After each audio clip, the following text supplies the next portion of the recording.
প্রিয় ভাই আমার, আশা করি আপনারা ভালো আছেন। আলহামদুলিল্লাহ, আমিও ভালো আছি। যে দৃশ্যটি আপনারা দেখতেছেন, এটি হচ্ছে প্রতি বছরের ন্যায় এই বছরও সমস্ত বালা মুসিবত দূরীকরণের জন্য, ফসলের বরকত আনার জন্য, রহমতের বৃষ্টি আসমান থেকে বর্ষণ হওয়ার জন্য, সমস্ত এলাকাবাসীর উদ্যোগে উলামায়ে কেরামের উপস্থিতিতে, এলাকার সর্বসাধারণের সহায়তায় আমাদের এই বছর ২০২৫ সাল চাঁদপুর জেলা ফরিদগঞ্জ থানা ৪ নম্বর পশ্চিম সুবিদপুর ইউনিয়ন ৫ নং ওয়ার্ড সাচনমেঘ দর্জিবাড়ি দিঘির পাড় খতমে ইউনুস উদযাপিত হয়েছে। আলহামদুলিল্লাহ, লোকে লোকারণ্য। প্রায় বাড়ির আম্মাজান যারা আছে তারা প্রায় ১৬ লক্ষ খতমে ইউনুস করেছে আলহামদুলিল্লাহ, এবং উপস্থিত জনতা প্রায় কয়েক লক্ষ খতমে ইউনুস পাঠ করেছে আলহামদুলিল্লাহ। এই খতমে ইউনুসের পরিচালক ছিলেন ABM সিদ্দিক সাংবাদিক এবং আমার প্রিয় ভাই বরকতুল্লাহ ভাই সাচনমেঘ মিজিবাড়ি সম্মানিত খতিব। উপস্থিতিতে সুন্দরভাবে মোনাজাত পরিচালনা করেছেন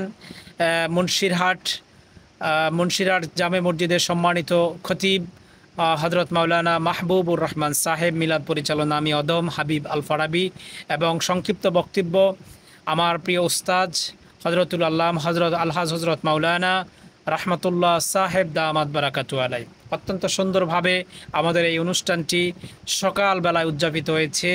আজ 12ই এপ্রিল রোজ শনিবার, সময় 5টা 30 মিনিট থেকে আলহামদুলিল্লাহ। প্রিয় ভাই আমার, খতমে ইউনুস কেন পাঠ করা হয় আমরা সবাই জানি।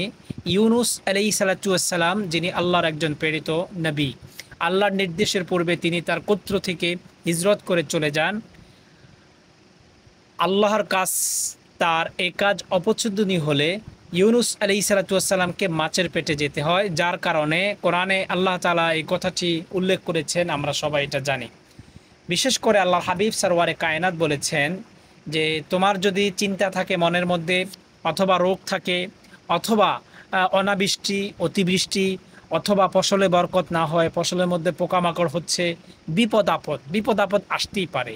আল্লাহ তাআলা পবিত্র কোরআনে স্পষ্টভাবে বলেছেন, ওয়ালা নাবুলু আন্নাকুম বিশাইয়্যিম মিনাল খাউফি ওয়াল জুই ওয়া নাকসিম মিনাল আমওয়ালি ওয়াল আনফুসি ওয়াস সামারাত। প্রিয় ভাই আমার, আল্লাহ বলেছেন মুমিনের 6টা পরীক্ষা হবে। মুমিনের বিপদ আপদ থাকতেই পারে। ইযা আসাবাতুহুম মুসিবা ক্বালু ইন্না লিল্লাহি ওয়া ইন্না ইলাইহি রাজিউন। তো বলতেছিলাম, খতমে ইউনুস, হযরত ইউনুস আলাইহিস সালাম তিনি মাছের পেটে এই দোয়াটা পড়েছেন, লা ইলাহা ইল্লা আনতা সুবহানাকা ইন্নী কুনতু মিনাজ জালিমিন। এই দোয়াটা পড়েছেন। এখন আমরা যারা খতমে ইউনুস খতম করি প্রায় 1,25,000-এর কম অথবা বেশি। এই তেলাওয়াতটির মাধ্যমে আল্লাহ তাআলা আমাদের সমস্ত বিপদ আপদগুলো দূর করে দেয় আলহামদুলিল্লাহ। প্রিয় ভাই আমার, এখানে কথা হচ্ছে যে মাছওয়ালা যখন মাছের পেটে থাকা অবস্থায় দোয়া করেছিলেন, আল্লাহ তাআলা তখন তার দোয়াটা কবুল করেছিলেন। কঠিন মুসিবতের সময়, বিপদের সময় অবশ্যই আপনি এই দোয়াটা পড়বেন। এসব খতম করা বৈধ এবং সহিহ হাদিস দ্বারা অবশ্যই এটা প্রমাণিত। এই খতমে ইউনুসটি এটা আজকে 1 বছর না, আমি শুনেছি আজ সাংবাদিক ABM সিদ্দিক এবং আমার প্রিয় ভাই বরকতুল্লাহ ভাই বলেছে গত 58 বছর ধরে এই খতমে ইউনুসটি সর্বসম্মতিক্রমে এলাকার সহায়তায় সুন্দরভাবে উদযাপিত হচ্ছে। প্রিয় ভাই আমার, প্রত্যেকটা এলাকায় এরকম ওলামায়ে কেরামদেরকে দাওয়াত দিয়ে খতমে ইউনুস করা অবশ্যই দরকার, কারণ খতমে ইউনুস বালা মুসিবত দূর করে। আল্লাহ তাআলা সমস্ত বান্দাদেরকে কবুল করুক এবং মঞ্জুর করুক। আমরা যেন আমাদের জায়গা থেকে আমরা যেন খতমে ইউনুস তেলাওয়াত করি। যখন আমাদের অতিবৃষ্টি হবে তখনও আমরা যেন খতমে ইউনুস পড়ি, যখন আমাদের বৃষ্টি হবে না তখনও আমরা যেন খতমে ইউনুস পড়ি। প্রিয় ভাই আমার, খতমে ইউনুসের পড়ার কিছু তরিকা আছে।